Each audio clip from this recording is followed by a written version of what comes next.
most tempting ways to bring a story to a close, particularly early in the life of a series, is to look around at a status quo that we've spent entire chapters and books establishing, grin in such a way as to make people nervous, and then start smashing said status quo into burning pieces. This is the Fellowship breaking apart after Boromir's death, or the way a lot of television shows choose to introduce a new Chaos Agent right before the credits roll on a season. The finale of the Elemental Project by Cassie Corbin saw her do just that. Take the community of Alondo and the cast of characters, some of which had been kidnapped victims, some of which weren't, and blow it apart with a revelation about one of the main characters. And with The Lost Paradise, those chickens have come home to roost as Corbin is faced with dealing with the consequences of that ending. The Alondo we return to in The Lost Paradise is, at first glance, very similar to what we saw in book 1 of this series. Lucas Sawyer may be carrying around a hell of a lot more angel-fueled firepower, but he's still basically the same man, a loyal son of Alondo, determined to do right by his family, his community, and the young woman that he finds himself falling even harder for.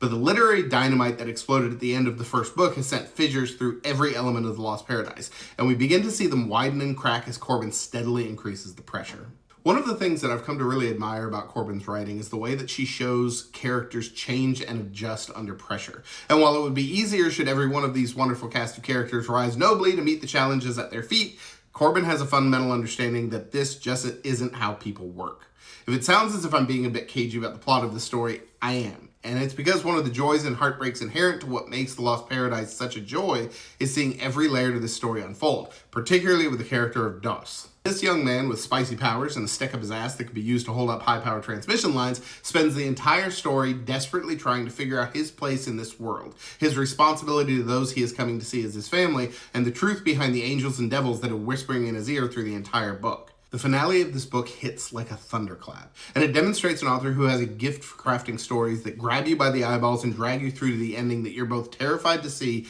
and desperate to experience. The Elemental Project was an excellent debut by a promising new author, but The Lost Paradise is a step above it in nearly every way, and a triumphant return to the page for a tremendously gifted and vicious storyteller, one who has only begun to show us just how good she is.